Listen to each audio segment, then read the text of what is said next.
கோவை நவக்கரை பகுதி சாமியார் மரணத்தில் சந்தேகம் இருப்பதாக கூறும் அவரது குடும்பத்தினர் உடலை தோண்டி எடுத்து பிரேத பரிசோதனை செய்ய வேண்டும் என வருவாய் கோட்டாட்சியரிடம் மனு அளித்துள்ளனர்.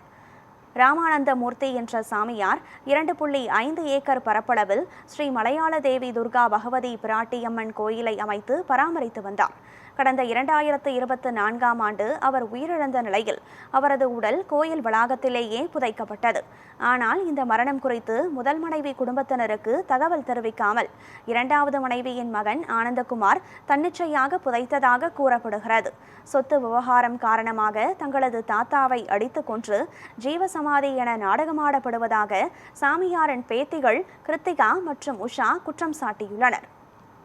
நவக்கரை ஏரியாவில் நான் எங்கள் தாத்தா வந்து ரொம்ப வருஷமாக கோயில் நடத்தி வந்துட்டுருக்காருங்க. இப்போ ஒரு கொஞ்சம் 6/9/2024 அன்னைக்கு இறந்ததாக தகவல் தான் வந்தது. அதுவுமே வந்து எங்ககிட்ட ப்ராப்பராக இன்ஃபார்ம் பண்ணல. அப்புறம் வந்து என்ன பண்ணிட்டாருன்னா, இதுக்கு முன்னாடி வந்து அங்கே இருக்கிற ஆளுங்களே என்ன சொல்லிட்டாங்கன்னா, இந்த மாதிரி காணோம், உங்கள் தாத்தாவை காணோம் அப்படின்னு சொல்லியிருக்காங்க. அப்புறம் கொஞ்ச நாள் கழிச்சு பார்த்தா ஜீவசமாதி ஆயிட்டாரு அப்படின்னு சொல்கிறாங்க. அப்புறம் 3வது மனுஷங்க மூலியமாக தான் இது எல்லாமே தெரிய வருதுங்க. அப்புறம் பார்த்தா இறந்துட்டாங்கன்னு சொல்லி அடுத்த நாள் தான் எனக்கு நியூஸ். நான் 3வது பொண்ணோட பொண்ணு, அடுத்த நாள் தான் எனக்கு நியூஸ் வருது. நான் போனதுக்கப்புறம் இங்கே எதுக்கு வந்த அப்படின்னு கேட்குறாங்க. அடுத்து இந்த இறப்பில் ஏதோ ஒரு சந்தேகம் இருக்குதுன்னு எங்களுக்கு எல்லாத்துக்குமே தெரிய வந்து நாங்கள் கேஸ் போட்டோங்க. போட்டதுக்கு என்னாச்சுன்னா, ஆக்ஷன் எடுக்கிறேன்னு சொல்லி 1 வருஷமாகவும் முடிஞ்சுதுங்க. இப்போ இந்த நிலையில் கேஸ் போயிட்டுருக்கு. அவரோட இறந்ததில் சந்தேகம் இருக்குன்னு கேஸ் போயிட்டு இருக்கு.